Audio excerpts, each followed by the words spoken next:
Have you ever stood at the edge of your life and wondered, is this it? Have you ever looked at your situation and thought, there's no way out? If so, you're not alone. Many have been where you are right now, stuck, broken, tired, and almost ready to give up.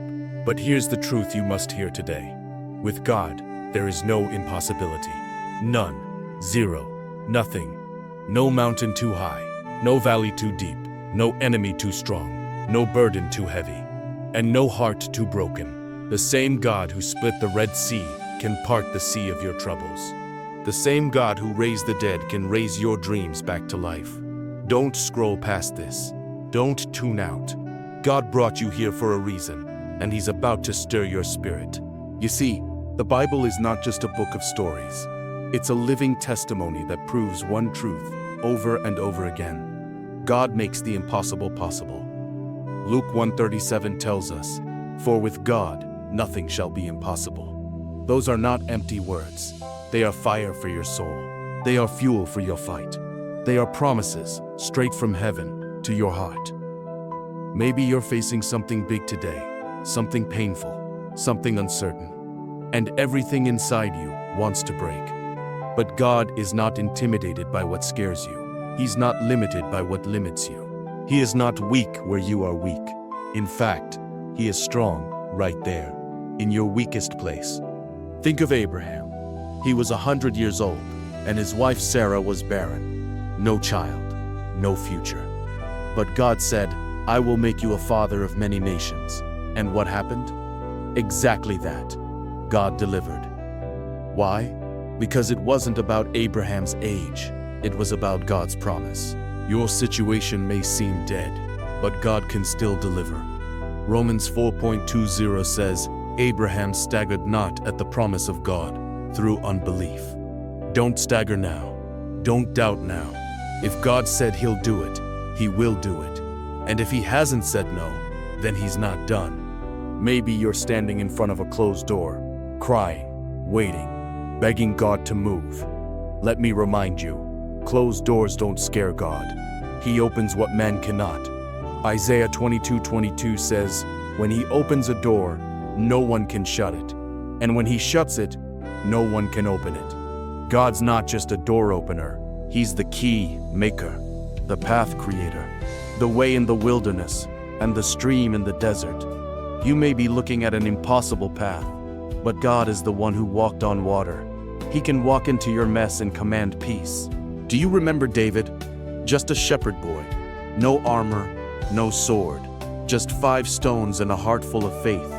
Yet he defeated a giant. Why? Because David knew it wasn't about the size of his weapon. It was about the size of his God. And friend, your God is still that big. He hasn't shrunk with time. He hasn't changed with culture. He hasn't faded with generations. Hebrews 13:8 declares, Jesus Christ is the same yesterday, today, and forever. That means if He healed before, He still heals. If He provided before, He still provides.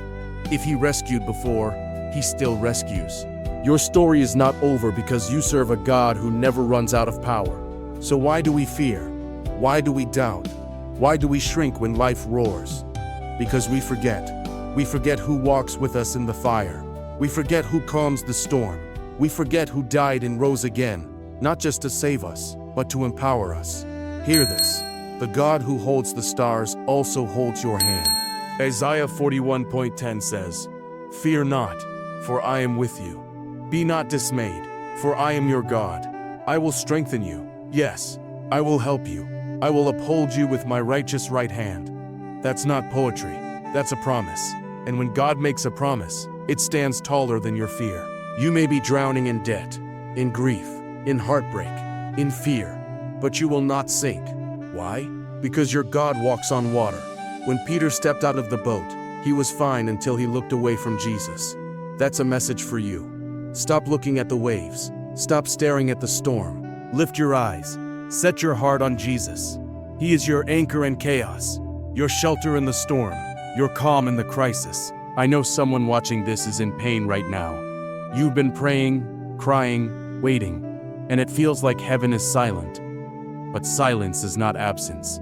Delay is not denial. When God is silent, He's working behind the scenes. When you don't see it, He's still doing it. Isaiah 64:4 says, "No eye has seen, no ear has heard, nor has it entered the heart of man what God has prepared for those who wait for Him." That means He's preparing something greater than what you asked, something better than what you dreamed. Maybe you've been labeled, rejected, told you're not good enough, not smart enough, not chosen. But listen carefully. God's calling on your life is not based on people's opinions. It's based on His purpose. 1 Corinthians 1:27 says, "God chose the foolish things of the world to shame the wise." You don't need a title when God gives you power. You don't need permission when God gives you purpose. When God says go, you go. When God says rise, you rise. It doesn't matter who believes in you as long as God believes in you. And He does. There's a story in John 11 where Lazarus dies. He's dead for 4 days. Everyone says it's over. But then Jesus shows up. And when Jesus shows up, everything changes. He says, "Lazarus, come forth." And the dead man walks out of the tomb. That's your God. He speaks, and the dead come to life. He commands, and what was over gets a new beginning. Maybe something in your life feels like Lazarus, dead, buried, done. But if Jesus is near, then it's not the end. He is the resurrection and the life. He can breathe life back into your family, your health, your mind, your future. Let me ask you this. What are you believing for? What dream have you buried? What prayer have you given up on? Because today, God is saying, I'm not done. Don't you dare lower your faith to match your fear. Raise your faith to match your Father. Your God moves mountains. He shuts the mouths of lions. He makes walls fall flat. That's who you serve. That's who you belong to. So why are you still doubting? Why are you still afraid? Rise up. Stand firm. Speak life over your situation. Speak faith over your fear. Remember when the Israelites stood before the Red Sea?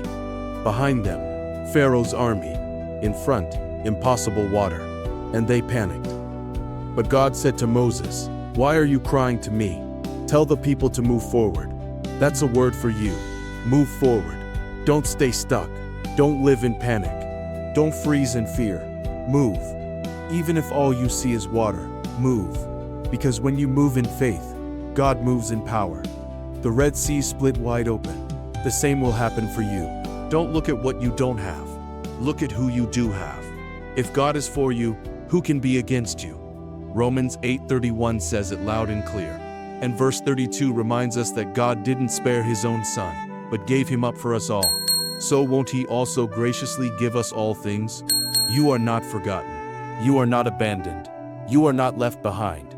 You are a child of the Most High, and your Father is still in control. This is your wake-up call. This is your moment. Don't wait for perfect conditions. Don't wait until you feel ready. Step out now. Believe now. Pray now. Trust now. Because God is moving even now. Don't let the enemy convince you that it's too late. God is never late. He's always on time. And when He shows up, He shows off His glory. Let today be the day your faith comes alive. Let today be the day you stop listening to fear and start speaking to it. Tell your storm who your God is. Tell your mountain to move. Tell your past that it no longer owns you. You are free. You are chosen. You are called. You are loved. And most of all, you are not alone. Because with God, hear this again, with God, there is no impossibility. This is not just a message. It's a reminder, a push, a call to rise. Stand tall in faith.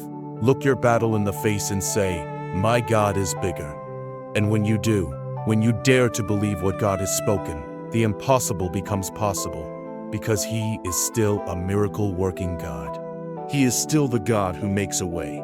He is still the one who speaks light into darkness and life into death. So lift your head, wipe your tears, straighten your shoulders, and move forward in faith. God is not finished with your story. He's just getting started. And the best part? He's already written the ending. Victory. If this stirred something in you, don't let it fade. Hold on to it. Live it. Share it. And remember, every single day, there is no impossibility with God. Keep believing. Keep trusting. Keep walking. because your miracle is on the way.